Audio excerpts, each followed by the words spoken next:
आगे बढ़ेंगे। हरियाणा में कांग्रेस ने 8 प्रत्याशियों की घोषणा कर दी है। सिरसा से कुमारी सैलजा, रोहतक से दीपेंद्र हुड्डा, अंबाला से वरुण चौधरी को टिकट दिया गया है। हिसार से जयप्रकाश को टिकट मिला है, तो वहीं करनाल से दिव्यांशु बुद्धिराजा को पार्टी ने टिकट दिया है। सोनीपत से सतपाल ब्रह्मचारी को टिकट मिला है, तो वहीं भिवानी महेंद्रगढ़ से रावदान सिंह को टिकट दिया गया है, जबकि फरीदाबाद से महेंद्र प्रताप को टिकट दिया गया है। हालांकि गुरुग्राम सीट पर कांग्रेस प्रत्याशी का ऐलान अभी भी बाकी है। तो 8 उम्मीदवारों का ऐलान हो चुका है और कुल मिला के इंडिया गठबंधन के तहत 9 सीटों पर कांग्रेस चुनाव लड़ने जा रही है और उस हिसाब से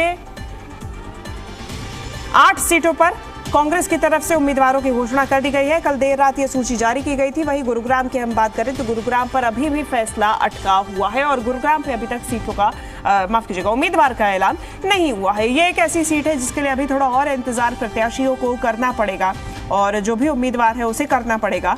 हालांकि अभी तक जो बाकी सीटें हैं उस पर अब जो पूरा डाउट था वो क्लियरेंस हो चुका है और ऐसे में तमाम सीटों की अगर हम बात करें तो कुछ नाम ऐसे हैं जो जी दिल्ली एनसीआर हरियाणा ने सर्वप्रथम आपको बताए थे हमारे सूत्रों के हवाले से और उस खबर की भी पुष्टि हुई है। जैसे हम बात करें रोहतक की तो रोहतक में दीपेंद्र सिंह हुड्डा को टिकट दिया गया है। सिरसा से कुमारी सैलजा को टिकट दिया गया है। उम्मीदवारों की लिस्ट में महेंद्र प्रताप सिंह का भी नाम है और जिनको फरीदाबाद से उम्मीदवार बनाया गया है। ये भी सूची में जो नाम शामिल है ये जानकारी हमने आपको पहले ही दी थी। वहीं अंबाला की बात करें वरुण चौधरी और हिसार में एक बड़ा नाम जयप्रकाश सामने आया है। देखिए हिसार में जो मंथन चल रहा था उस रेस में जयप्रकाश भी आगे थे और ब्रिजेंद्र सिंह का नाम भी चर्चा में था, लेकिन हिसार में जयप्रकाश पर भरोसा जताया गया है। वहीं करनाल में दिव्यांशु बुद्धिराजा को टिकट दिया गया है, यानी कि पूर्व मुख्यमंत्री मनोहर लाल के सामने उनके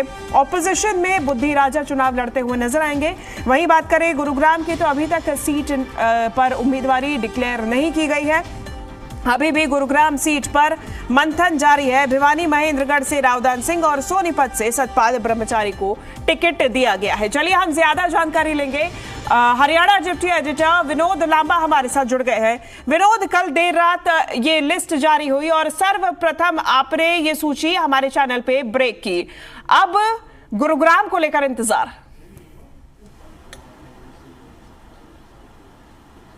गुरुग्राम का इंतजार रहेगा, उसकी खबर भी जी मीडिया सबसे पहले दिखाएगा, लेकिन एक नाम को लेकर कोई संशय नहीं था और बड़ा सरप्राइज के तौर पर कहें बड़ा चेहरे करके कहीं ना कहीं उधरे और उनका नाम पहले ही 3 उम्मीदवारों में लिया जाने लगा। हम बात कर रहे हैं वरुण मौलाना साहब की, जो कि अंबाला से उम्मीदवार घोषित हो चुके हैं, लेकिन जब बात रोहतक की चल रही थी, बात सिरसा की चल रही थी और उसी समय से जी मीडिया लगातार आपको दिखा रहा था कि वरुण मौलाना को टिकट मिलेगी और मौलाना साहब को टिकट मिल चुकी है। सर, लगातार आपके नाम की चर्चा थी और फाइनली वो वक्त आया जब कल रात को कांग्रेस की टिकट अनाउंस हो गई। किस तरह का चुनाव और किस तरह की तैयारी रहेगी, पहला रिएक्शन आपका जी मीडिया?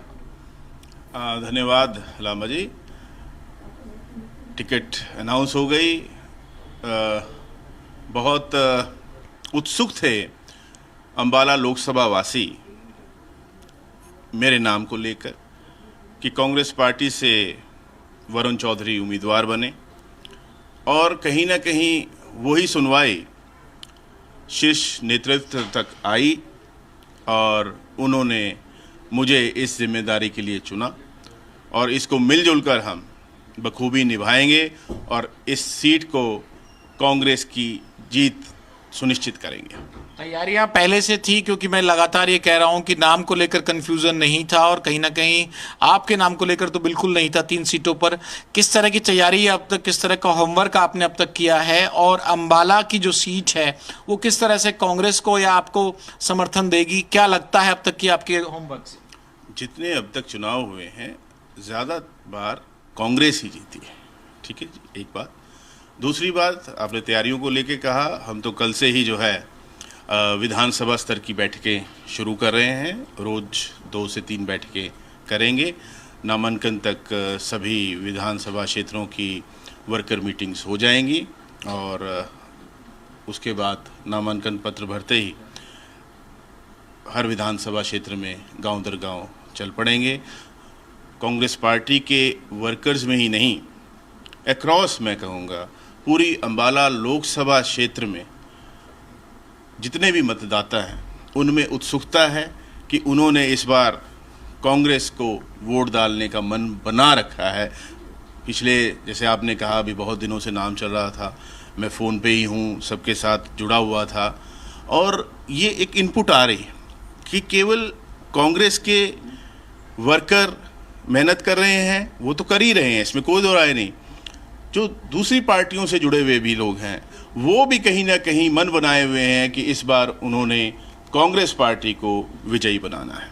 2014 और 2019 के मुकाबले 2024 का चुनाव आप अलग किस तरह से देखते हैं? क्योंकि 2 बार भाजपा जीती, आपने कहा कि पहले ट्रेडिशनली कांग्रेस जीतती आई है, और इसी से जुड़ा हुआ एक सवाल और भी है कि वरुण जी, आप तो सिटिंग विधायक भी हैं, एक विधायक का लेजिस्लेशन समझना और तमाम चीज़ें समझना, उसको जब टिकट दी जाती है उसका क्या फ़र्क होता है, और 2014 और 19 के मुकाबले 24 में क्या फ़र्क? देखिए, एक बात तो जैसे आपने कहा कि फ़र्क 14 और 19 में जुमलेबाजी चली। अब जुमलेबाजी से देश की, प्रदेश की जनता का पेट भर चुका है और नहीं चाहिए, बिल्कुल नहीं चाहिए। तो ये जुमलेबाजी से लोग अक चुके हैं, अति का अंत होने वाला है। इसलिए ही जैसे मैंने कहा कि अक्रॉस जनता का मन है कांग्रेस पार्टी को वापस लाने का, और यही रास्ता है कि पहले लोकसभा में जीत दर्ज करा के हरियाणा के अंदर फिर से कांग्रेस की सरकार बनाने का हरियाणा में जनता मन बना चुकी है। लोकसभा को विधानसभा चुनाव से कैसे कनेक्ट? बिल्कुल जी, कितना गैप ही कितना है, कोई बहुत ज़्यादा अंतर नहीं है। जैसे ही चुनाव के नतीजे आएंगे उसके 1-1.5 महीने बाद फिर से आचार संहिता लग जाएगी। और ये बिल्कुल विनोद, यानी कि तैयारी पूरी दिखाई दे रही है। बहुत शुक्रिया आपका इस चर्चा के लिए। वरुण चौधरी से विनोद लांबा चर्चा कर रहे हैं। अंबाला से उम्मीदवार कल ही घोषित किए गए हैं। धन्यवाद आपका विनोद।